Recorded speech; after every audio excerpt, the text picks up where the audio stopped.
Of course, it even tried to bring the curriculum and the areas of what was studies and stuff like that. But what is we say in most educations, never the PC system will ask the student, what do you want to learn? So the learner has to be instigated from within it. That inspiration has to come from within. Like someone said, inspiration is nothing but entrepreneur. The inspiration is the entrepreneur should come from the parent, from within yourself.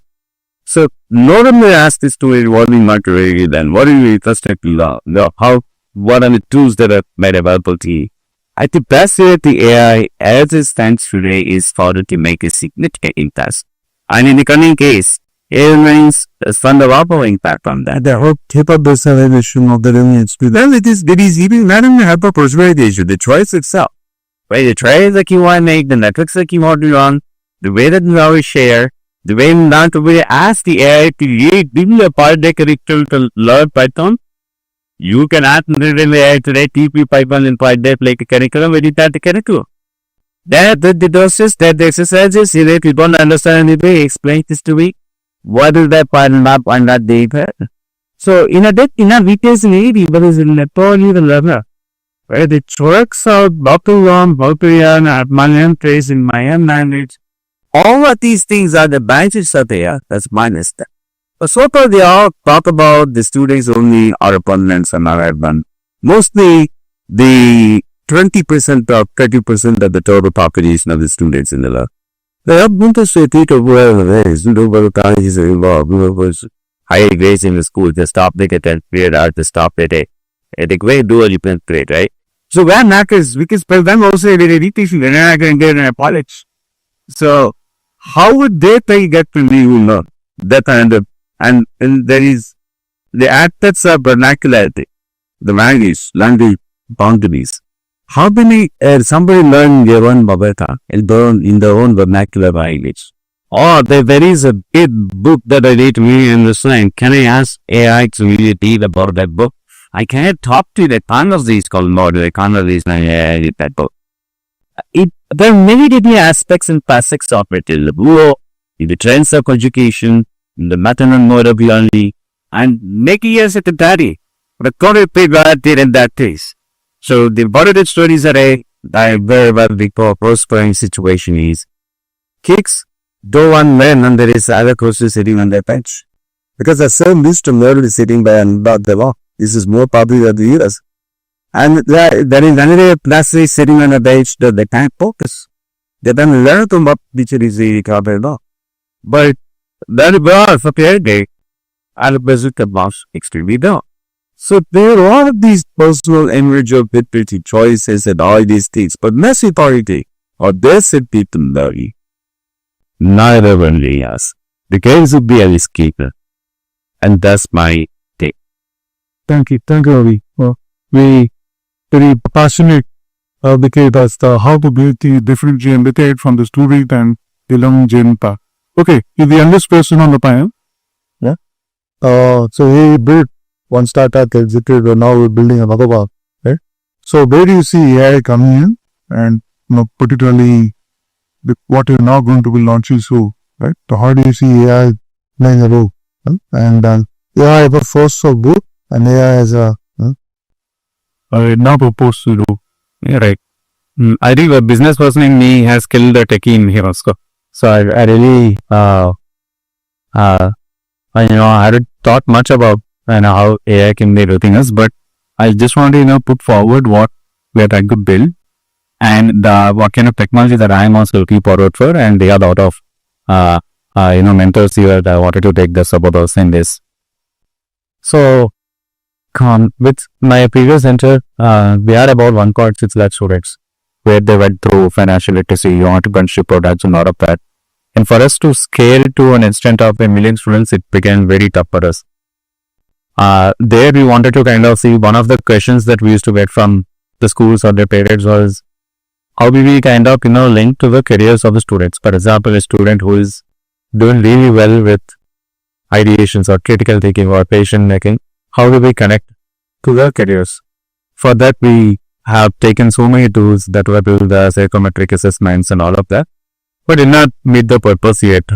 Like So I was telling, I think we are too early in that stages of understanding the students' behavioral aspects towards entrepreneurship or any other careers. So when it came to my second venture, what I am looking at is that if at all students can actually build their own courses, can we have our own code builders? For example, I'm interested in finance and actually curious about artificial intelligence, and I want to build a product on fintech. So can there be a course on fintech plus artificial intelligence where I can pick my own faculty, I can pick my normal schedules? Can it be more personalized? So this is something that you wanted to build. I don't know if it's already existing. If it's existing, then can you go low towards entrepreneurial learnings through this? If it's not existing, what it takes to kind of build it. So this is something that we are currently at, and I definitely see AI is the lead of developers, because we are looking at a scale of about 1 million entrepreneurs down the lane. So yeah, that's serious. I'm sure about there'll be another people who want to need the after this to get asked for the course to learn.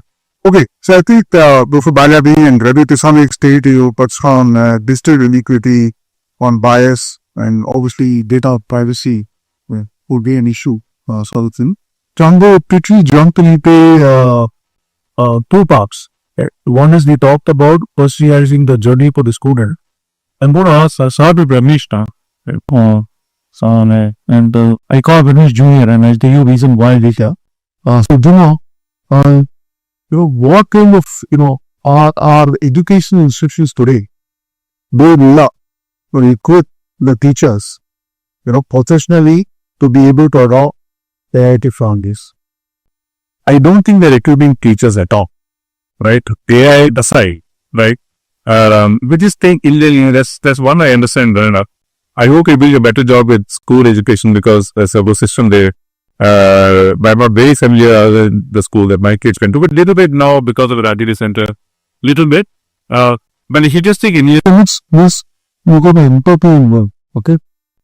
see, utopian world, see, I think it's a reality that we are resource starved, right? If you take the whole government education health system. So the opportunity for using technology to kind of deliver on some of those mandates and services is very, very high. I think probably higher than anything else. The earlier technologies were digital platforms, all that, which are very resource intensive. And like today, you can do so much with just an Android phone, which probably just about every teacher has. Many students have. Teachers apparently have. And you don't need too much of infra, like all the previous incarnations or previous avatars of tech in the classrooms. And these are like all the solutions we're building, again, inspired by somebody that was doing it in US already, that came up in a Research Foundation's conference. And then we just built and started to build it after it came out in that brainstorming meeting, country meeting. Just a teaching aid for the teacher. We work closely with India and some of these here, but they understand Rubicon schools very well. Though I won, well, the promise are similar. Just an teaching aid in the classroom, microphone, and it listens to the class. You just teach us today teaching so-and-so survey, or so-and-so lesson, or whatever. How would you organize that teaching lesson plan? And at the end of it, it will tell how much of that subject was taught. Okay, today's topic was magnets, suppose, right? Magnetism.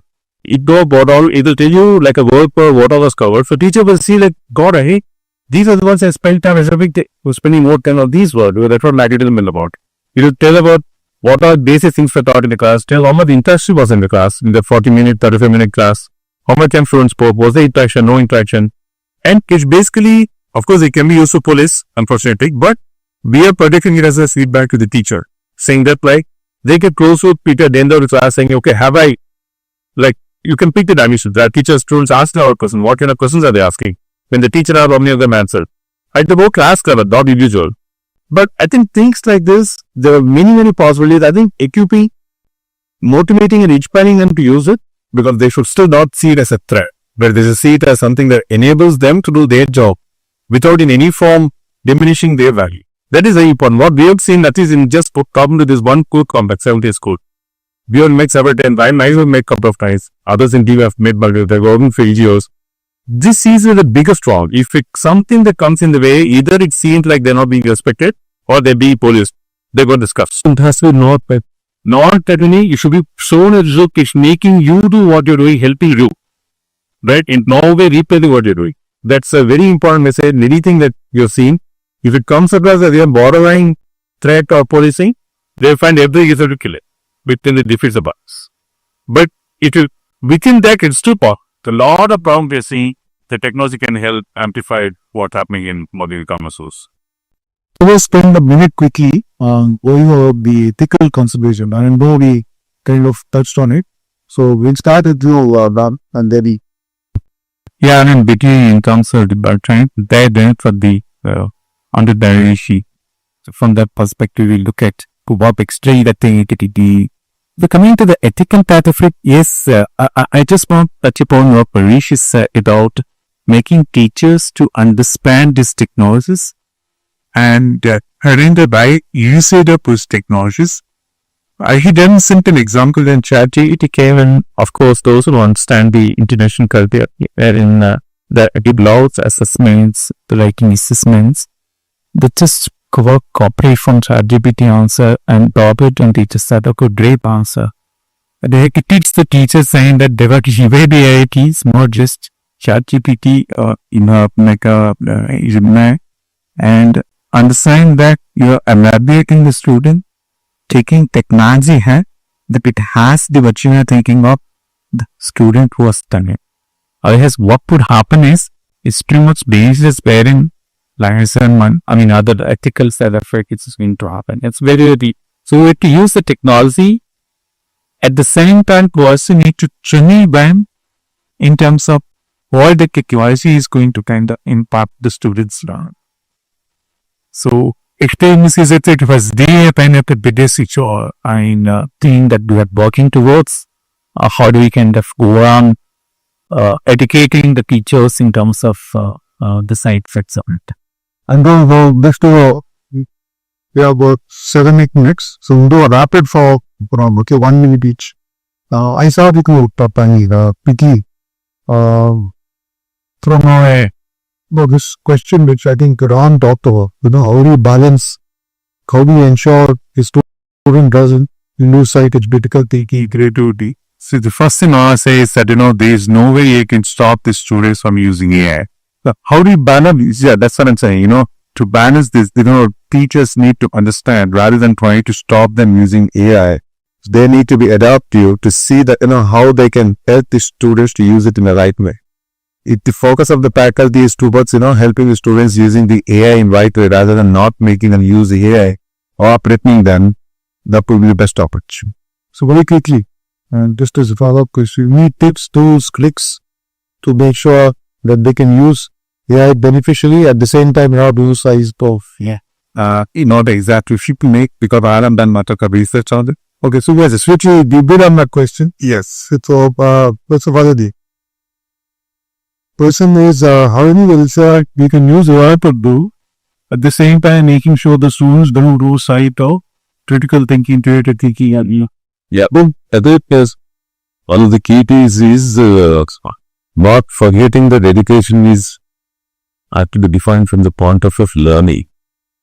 The focus is mostly the time of teaching. So when you say, I see probably the 3 goals that they think are important for education. Yeah. First is building character, which obviously takes lost in all of this. Because tomorrow they have to become leaders and citizens of a modern society. Do you know what is that, what is it all? So that I think AI will not do very much. So there's a role there. The second thing is building compassion. See, hyper-individualized, already we're individualized. In the attention economy, most of us are glued to our mobiles, including our tablets. There is no parent space that is left alone, including the bedroom. I'm sure you have a lot more problems with young men and women living together. Forget about working together in teams. So one of the key things, therefore, is to balance but also understand the third one is propels. So character, compassion, and competence in the order. In competence, it can be an adequate key. Again, we talk about competence. I think he alluded to it in some way. There is declarative knowledge, which AI is done with. How about procedural knowledge? How do I do things? About knowing what it is and going about doing something, how to do. So that is something that AI cannot then I cannot supply. You can only supply it. So I think, so one has to take with a pinch of salt. It is very helpful in many ways.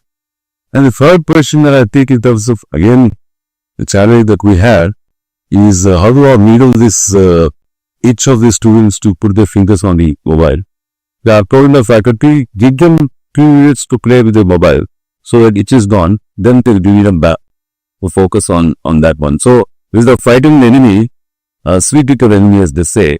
So, that was a part of it to deal with. So, these are some of the practical tips and tools to play it. But it's too early a stage, but I do hope if there's a voice-based thing, that probably will cut and rehistory, like I said, vernacular AI, conversational AI, some conversational in language.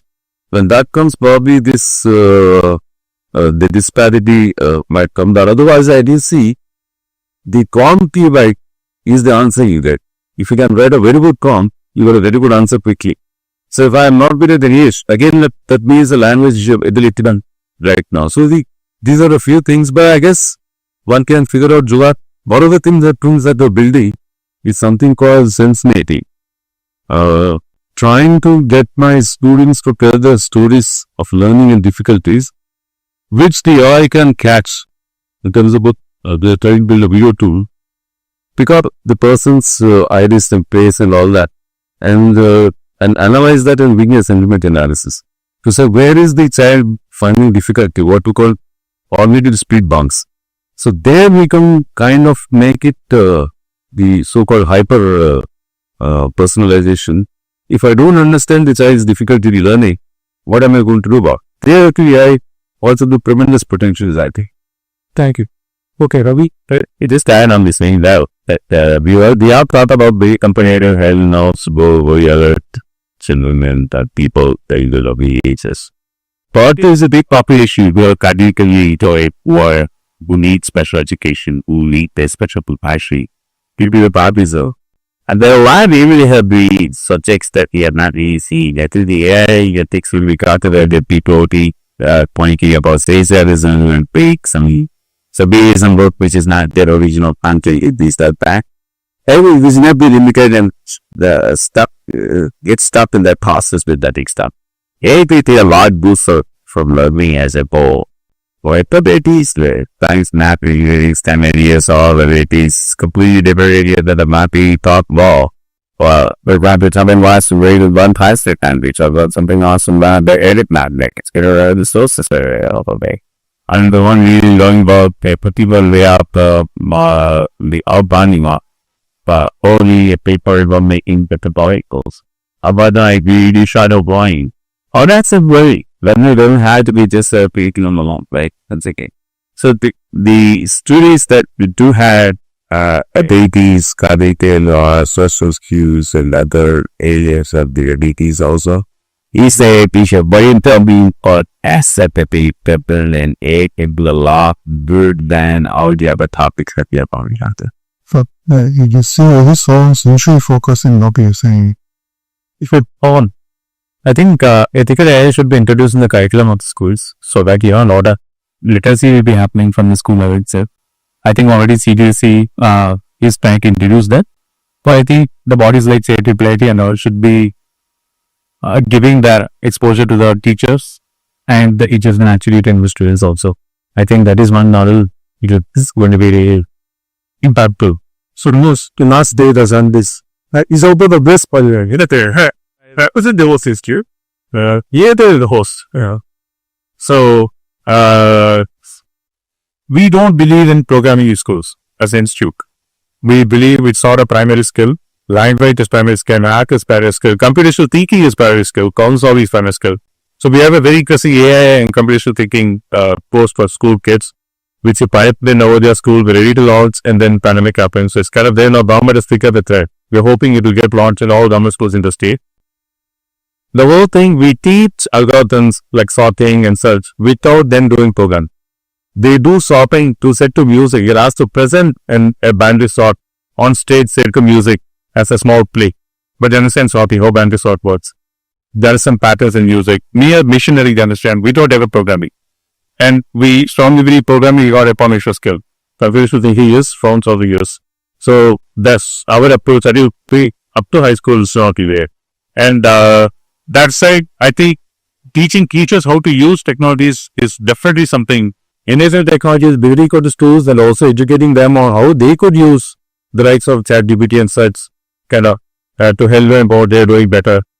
Mental health is an area where there's a lot possible technology can help. So I think, but we just need to invest. There are not too many people doing it today. Vakan here, that's a little bit more on healthcare. X-Step and second Bangalore, that's a little bit. And what we are doing in Battery Center is very, very small. They're not doing even at that level. 10 people building solutions to NGOs. They're not even at that level, very, very few. And these are all epidemic of NGO. They have problems with the latest tech Coming from research or even beyond research, coming from research, it's the latest tech that can help forward things for them. There are many forwards. You just need to create an ecosystem like what people like earlier doing helps. I think we just need a lot of modes of that. To stay informed about the startup ecosystem, subscribe to My Startup TV.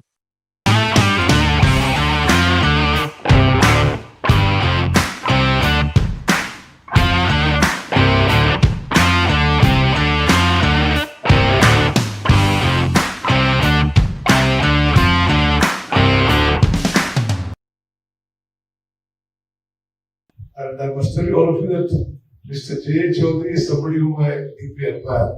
I think he's doing remarkable work and very remarkable selfless work. And I think he's doing a lot of good for the state also.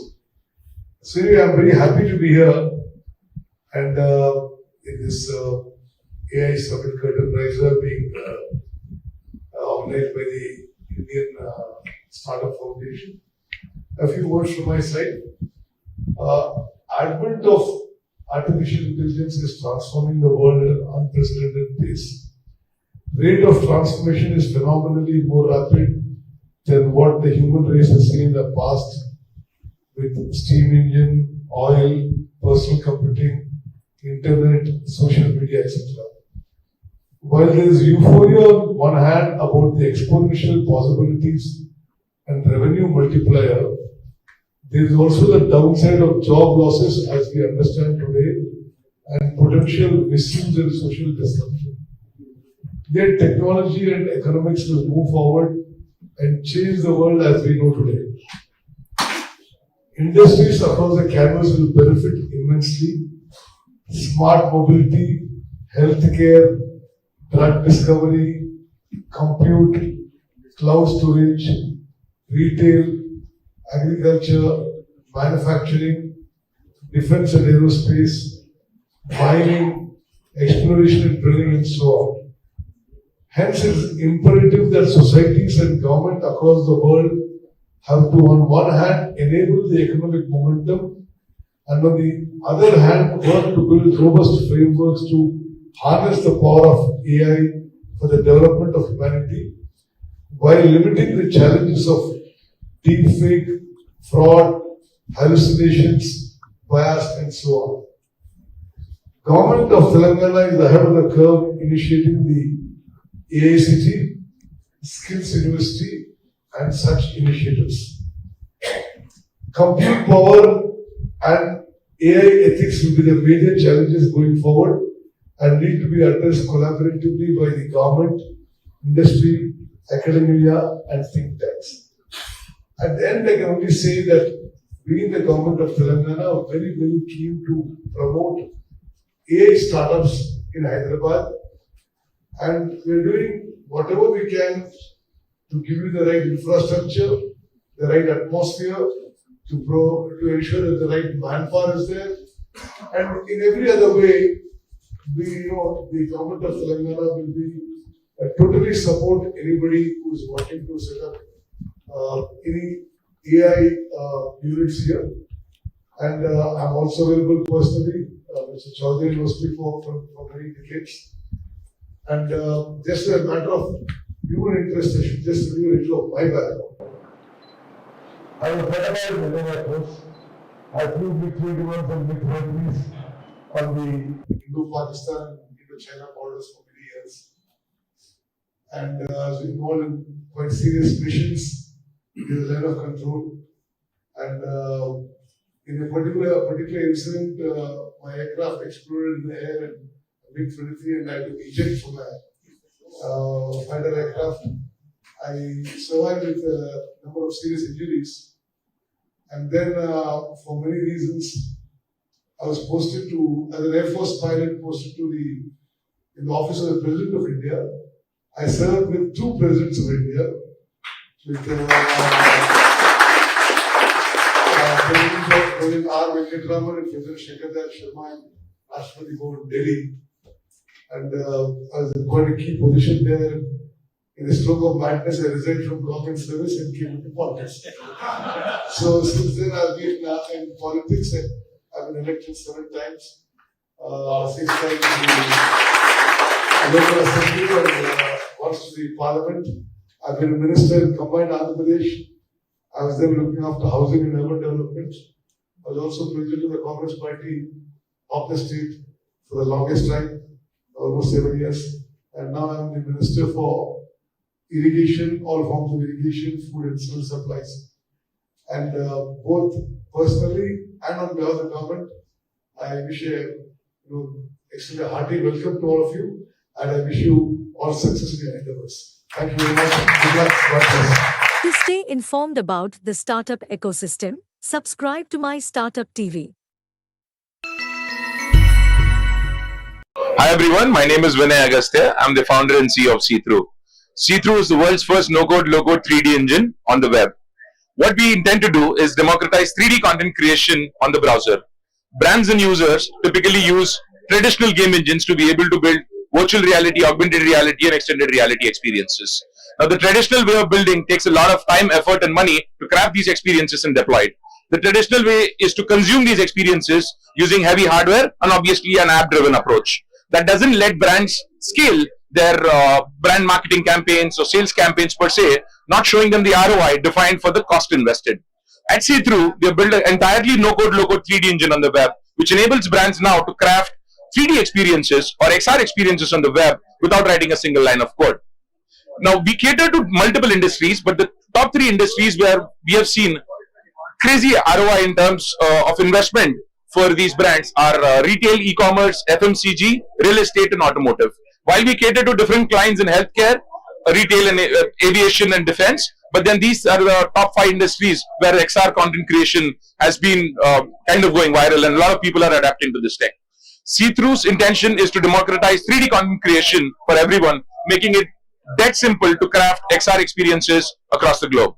That's what we do at See-Through, and it's lovely exhibiting here at Bangalore Tech Summit here today, and we have got some great traction. A lot of people are interested and are trying out this XR tech, and it's been a lovely 3 days for me and my team here, and we're looking forward to meet a lot of people in the next couple of events, whatever BTS has to offer. Thank you. To stay informed about the startup ecosystem, subscribe to My Startup TV. Hi, this is Nandita. We are here at Bangalore Tech Summit. We have with us Miss Vaishnavi, who is the research engineer in C-Dot. Hi Vaishnavi, how are you? Hello, I'm good. Vaishnavi, can you tell us more about C-Dot? So C-Dot is basically a telecom R&D center, and it's under DOT, Department of Telecom. So we have a variety of solutions including quantum key distribution, and we have some applications called Samvad and C-Dot Meet also. So our prime focus is to deliver products that are beneficial to the country. So the QKD system that we have developed, I am a research engineer in this division, and that can be used to make the conventional cryptographic systems more secure. This can be deployed in existing optical fiber networks, and this will be safe even when quantum computers come into place. So we're working on many other cutting edge technologies here at C-Dot. So we're based both in Bangalore as well as in Delhi. Vaishnavi, can you tell us more about cutting edge technology? Yeah, as we know, we are venturing into all the latest domains. Like as we know, quantum is the keyword, a buzzword in everything that we are dealing with. So our conventional cryptographic techniques will be broken down when quantum computer comes into place. So we need to have some technologies which are resilient to future attacks as well. So we are venturing into different domains. One of them is QKD, and then we have Trinetra, which is our in-house security enterprise solution. So we are venturing into all different domains. Vaishnavi, in Bangalore Tech ecosystem, we see a lot of students coming in. How interested were students in C dot?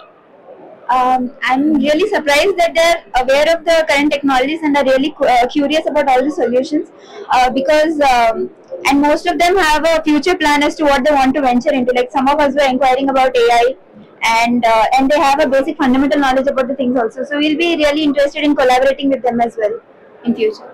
Vaishnavi, can you tell us something about C dot as a startup ecosystem? Since it started as a startup and it has been grown into a company, so what do you think took the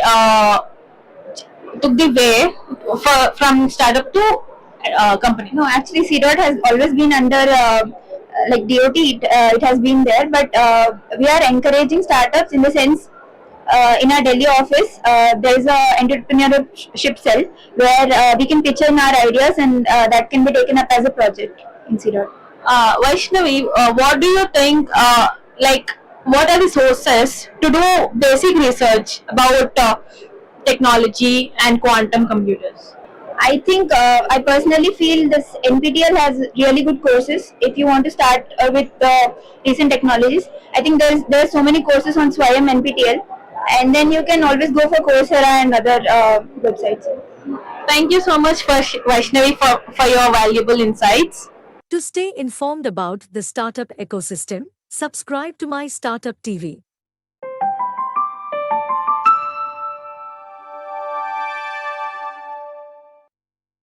Hi, this is Nirmita. We are here at Bangalore Tech Summit. We have with us Shweka, who is the founder of Presentia. Hi, ma'am. How are you? Fine, thank you so much. Ma'am, can you tell us more about Presentia? Yeah, Presentia Wellness was born out of the desire to create an impact in the society, not only in India but across the world. And the field we've chosen is menstrual health and hygiene, which is a very important field. Much ignored, but very important. It's a very hush-hush topic. When you talk about periods, nobody talks about them freely. When I first used this cup, I felt so comfortable. And then these cups were imported. We wanted to do it in India. So we're happy to say that we're the first manufacturer license holders in India to manufacture menstrual cup. This is called a menstrual cup. Shweka, how do you create awareness about menstrual cups? That's why I'm here with you. So creating awareness is one of the challenges I have. So menstrual cup is made of silicone and actually medical grade silicone, which are used in the implants also.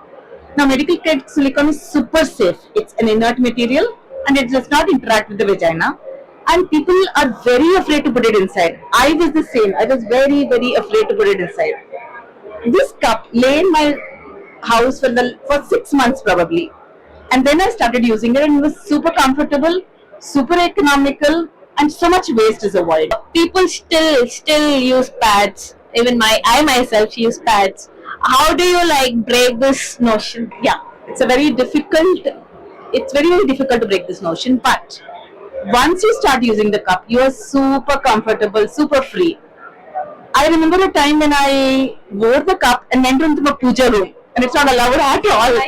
So I felt so free that I could use this cup. My daughter uses it, all my friends use it, and once you turn to a cup, the first inhibition is gone. It becomes very easy.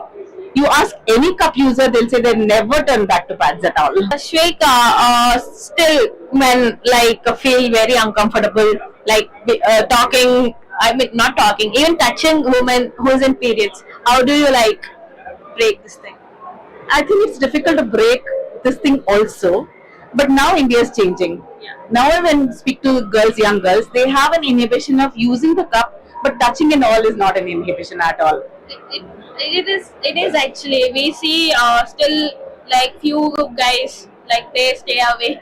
I personally see in many colleges, in schools. So what's your take on So I'll tell you the take on this. Yeah. If to tell you the take, I'll give you an example. I have two very traditional people with me. One is my husband and one is my husband's friend, who are both very traditional. And I never used to cook during periods, but I have two very traditional men who started this company with me. So that is how you break the taboo. Yes, Shweka. How this thought came in? You want to start a startup out of menstrual cups. So like I said, I wanted to create an impact. So impact can be created either from a product or from a service. So product line is what we've chose, and we explored many products, and that time menstrual cups were not very famous in India. So that was what we wanted to take the first mover advantage and spread awareness also. That's why we started this. What takes in for a entrepreneur to build a startup out of a sensitive issue? Lot of courage, lot of passion, which we all three of us share, and lot of willpower to do very good to the society. Not only make money, my intention is not to make money. My intention is to reach out to millions of girls who are like my mothers, sisters, or daughters, so that they have this convenience during periods. Shweka, can you tell us how to use these cups? Yeah, sure, why not? So this is a menstrual cup. They come in 3 sizes. Any company which markets a menstrual cup will tell you which size to use. Usually an unmarried woman below the age of 20 will use a smaller one. 20 to 30 you can use a medium one. And above 30, if you have given birth to a child, normal delivery, you will use a large one. Now let me take any one of these cups. This is just this small and it's very soft. Made of silicone, soft, so you can fold it. So I first fold it like this, and there are many kinds of fold that are available on the internet. I usually prefer this fold. This is called a C fold. There is a 7 fold, there's a pinch down fold. Fold it, and that's it. It becomes small. Now let's say this is your opening. You insert it, and then it opens like this. Once it is open, a seal is created, and blood will be collected. Your pads will absorb blood. This collects blood. You take this blood, throw it away, just wash it in plain water, then reuse it. The only thing you need to remember is always keep your cup clean, and once your periods are done, sterilize it or wash it in super hot water. And we also have a sterilizer for it like this, in which you can put hot water, keep it in the oven and sterilize it. And if you keep it super clean, nothing will happen. It's the most comfortable for you. That's very informative, Shweka. Thank you so much. One more thing can I add? You can swim, you can jump, you can run, you can do yoga, you can do anything. You don't have to change this for 8 to 12 hours. You can use it, not like pads. Yeah? Very, thank you so much for throwing us light on such a sensitive issue. Thank you so much, Shweka. Welcome. To stay informed about the startup ecosystem, subscribe to MyStartupTV. Hi, this is Chandrita. We are here at Bangalore Tech Summit. We have with us Mr. Soumyashish, who is the founder of Embark. Hi, Soumyashish. How are you? I'm doing great. Thanks for asking. How are you? I'm good, Soumyashish. Can you tell more about Embark? See, we are an IT-based company where we are from Kolkata. So we are here into this great event, the Asia's biggest event, the tech event where we are, to explore and to show our innovations in our sector. So we are basically providing, as you can see, web development, app development, dedicated resource. Along with that, we are also promoting our venture into recruitment consulting. That's what we are. We are on book T63. Come, catch us, talk to us, and explore the innovations with us.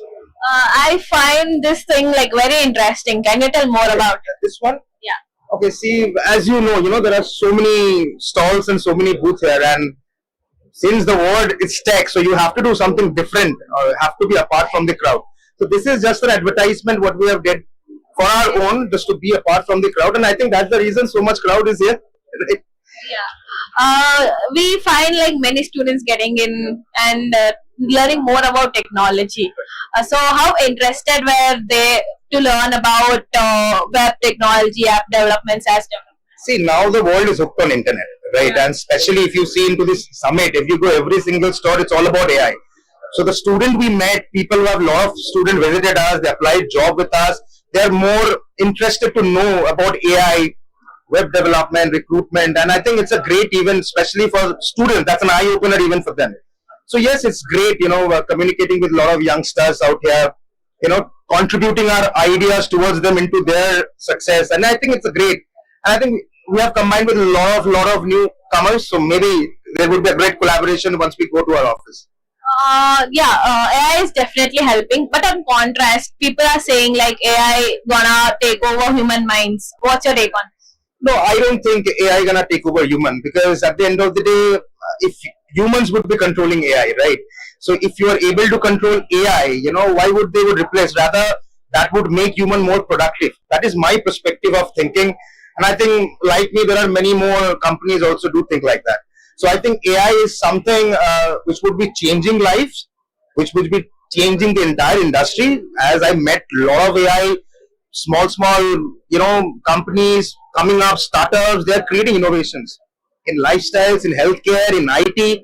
So I think, AI is something which is the future, especially into a country like India where we are tech stars, but we say we are, representing our country in the global stage. So AI is something which would be a great future for India, what I see. And from our company perspective, yes, we are right now focusing into AI, implementing a lot of AI models into our work to take the organization to the next level. And I think that is very important. And I think you should also use some of your AI tools into your personal life. So yes, that can make a change. We do use some AI tools. I understand AI is really helpful. So can you tell like what takes in to build a company like Embark? See, at the end of the day, every single guy, like a young guy, everybody have a vision, and I always tell my guys that maybe the paths are different, but you have to reach to that level, which is the same.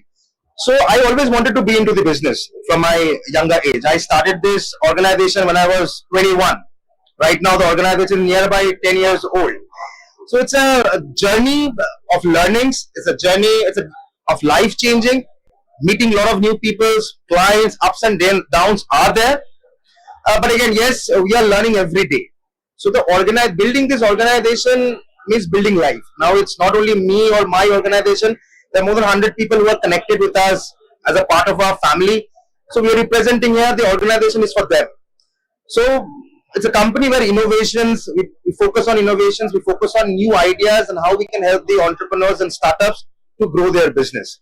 So that's how we are representing, and I'm sure with the help of my team, a great team what I got, we can take this company to next heights. Now I understand like AI is not controlling humans. We are controlling AI. Yeah, for sure. Yeah. You can train AI right now. If you see a lot of AI softwares coming up with different use cases, it's what they're doing. They're just training the AI. I mean, for an example, if I say in a layman terms, you would see a different model of ChatGPT trained into particular skill set. Right. So suppose if I want to build an anchor through AI, so I can train that particular model to, as per the KRAs of the job role and what an anchor do. So I can have an AI anchor tomorrow. So definitely you can train AI.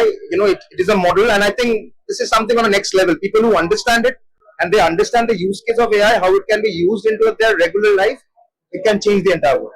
We are trying to do that. Thank you so much for your valuable insights on AI and about Webart also. Thank you very much. To stay informed about the startup ecosystem, subscribe to MyStartupTV.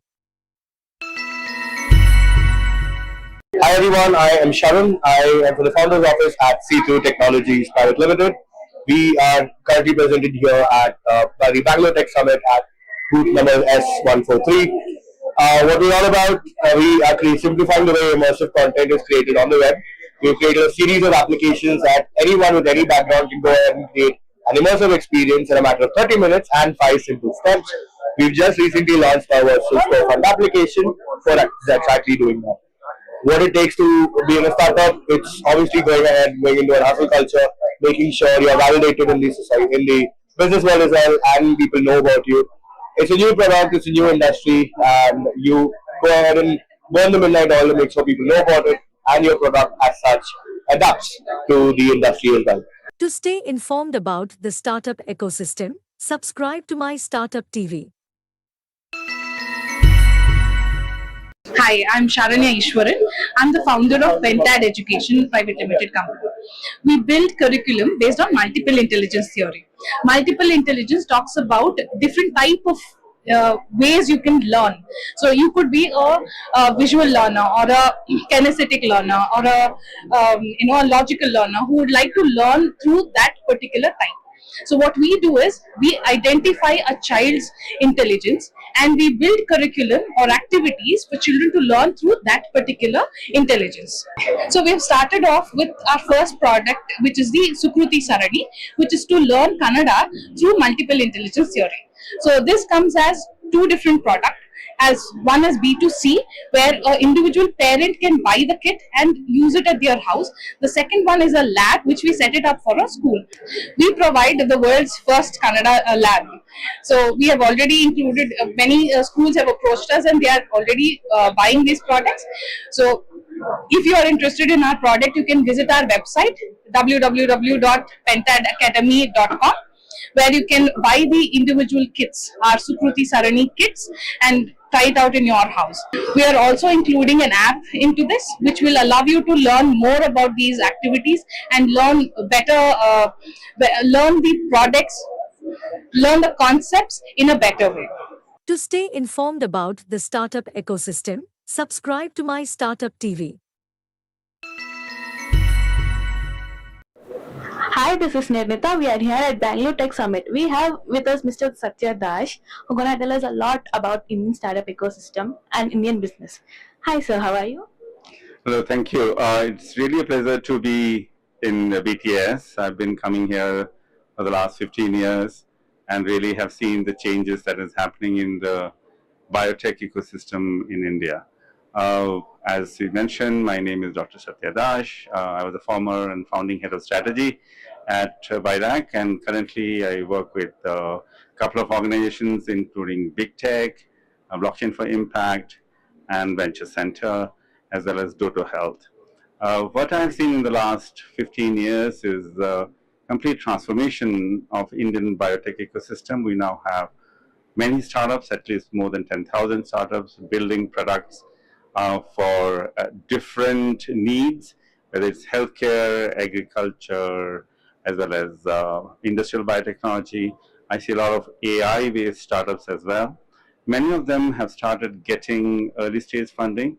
What we now require is really a tranche of funding that takes them beyond clinical trials or field trials to enter a commercialization state. And I think this evolution would happen in the next few years. I also see that a lot of academic professors and faculty are interested now in translational science, and this is a very good thing for India. I think that a lot of amazing research and deep science is happening in our research institutions. What we need to do is create bridges for these ideas to get legs and start moving towards commercialization stage. For this, we need very strong technology transfer offices, as well as really a mindset change within our research institution to focus beyond academic publication, to start looking at what real solutions can be created from the amazing work that they are doing. Thank you very much. Sir, can you tell us what takes in to be an entrepreneur? So the question is, what takes to be an entrepreneur? The first thing is the ability to take risks and make decisions, and also identify gap areas that you can or one can build solutions that are going to be commercialized. I think this is the very foundation of being an entrepreneurial. You are creative, you are innovative, you build unique and novel solutions, and you understand the market so that you know what you are building will be finally getting into the market and getting you revenue streams and profits so that you can build on a bigger scale. Any suggestions for young entrepreneurs coming into the startup ecosystem? There are lots of suggestions for young innovators who are looking to start their own companies. First thing is look at the journeys of other startups in your field, in other fields, learn from their decisions, their mistakes, as well as their decisions that have helped them grow and scale. Network with people, with stakeholders, understand regulation, understand your customers first, understand what they need, and really focus on delighting the customer and building a product that everybody likes. Second thing is make sure that you think about scale, what it means to be doing your product at scale, manufacturing, partnerships, as well as standards that you can make. You can make an affordable product, but that has to be excellent. And the way to do that is to understand regulatory regimes across the world and build according to that. Thank you very much. Thank you so much for your valuable insights, sir. To stay informed about the startup ecosystem, subscribe to My Startup TV. Hi, this is Nirmita. I'm here in Bangalore Tech Summit. We have with us Mr. Ranu, who is the founder of Skills Connect. Hi, Ranu. How are you? Hi, I'm good. Thank you. Ranu, can you introduce yourself for the audience and as well as Skills Connect? Yeah, hi. Hi. Thanks for giving me a chance to present our proposition. I'm Ranu Parwal here. I was working in the corporate world for around 16 years, working with Deutsche Bank almost for 10 years, and then I was working and heading Wiseman Forex as a CEO. And that's where we conceptualized Skills Connect as a concept, which digitizes campus hirings and brings colleges, corporates, and the students on a single platform. During my journey, I saw that while students are looking out for jobs, colleges are getting shut down for lack of jobs, and on the other side, corporates are continuously struggling to get the students, right students, for their companies to be hired. And that's where we come in and played a very important role in the entire campus hiring journey. As we talk today, we have an ecosystem which connects all the three stakeholders, the corporates, students, and the colleges on a single platform. Now, the advantage for the corporates, they want to hire, we bring in 13,600 colleges across 1,000 cities at one platform. On the other side, there are colleges which gets jobs. We democratize jobs and bring in jobs to all the campuses, not restricting to only few. And for the students, we bring in internships and also bring in their first jobs. With the first job, we bring in the smile, and that's what our intent is, not only for the students, but also for their parents, and help them in terms of getting their first job and upskilling India through the internship program. That is what we do as a platform. That is very interesting, Ranu. Ranu, since Bangalore Tech Summit is like getting a lot of students, how interested students were you to visit this stall? It's not just students. Yeah, a lot of students came in. Students took the best part was student took the QR codes for their college registration apart from their own registrations, because it's through the placement officers that we manage the entire process. They were quite interested. A lot of placement officers and the college directors and deans came on, including people from IIT Mumbai and IISc also came to the platform for their program, and we are happy to look at possible association with them as well. Apart from that, a lot of corporates came in to get themselves registered onto the platform and figure out how can the platform help them in digitization of entire campus hirings. Very interesting, Ranu. Ranu, can you tell like what takes in to build a startup like this? I finished MBA in 2002 batch. Okay, one of the worst years in that point in time, recession had hit. Being born and brought up in Mumbai, I moved out of Bombay, worked in Chhattisgarh, and then got a couple of jobs outside Mumbai. I remember while I was there, my parents had tears in their eyes because I was moving out of a house. And on the other side, when I saw it the other way, I saw students from Chhattisgarh or other locations are continuously moving out to main metros for searching jobs. So while on one side, I moved out of that, had no understanding of the local geography, the good guys out there are moving out because there were no jobs. And the platform just brings that right opportunity for the right locations, helps the entire exodus of talent from smaller towns and makes jobs available. And with the smart cities, the performance link incentives coming across sectors, and the way smaller towns are going in, why can't we restrict our students to look out for jobs? The same packages or better packages are also available in their towns as well. It's about creating a platform, and the corporates don't know that there are students available out there in their campuses all over. Also, the new education policy opens the entire sector significantly for us, because new education policy makes special weightage for internships and life projects and also promotes patents. Our platforms help do all those things. Very informative, Ranu. Thank you so much for your valuable words. Thank you. To stay informed about the startup ecosystem, subscribe to My Startup TV. Hi, this is Nirmita. We are here at Bangalore Tech Summit. We have with us Mr. Prem, who is the founder of Episci. Hi, Prem. How are you? I'm good. How about you? I'm good. Prem, thanks for asking. Can you tell us more about Episci? So we are a SaaS development company. We predominantly work on legal tech, search, and then the educational tech, mental health, this sort of SaaS application development for our clients. Our client base is predominantly based on India, Europe, and then US. So other than that, we do like web development, mobile app development, cloud services.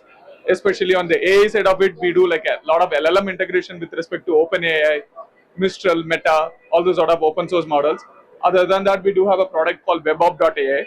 It's a SEO, UI, UX responsive testing tool. It's available for free on the Chrome store here. That's lovely. Can you tell us more? Like, how did you build the startup? Sure. So I've started this company sometime in the September 2021.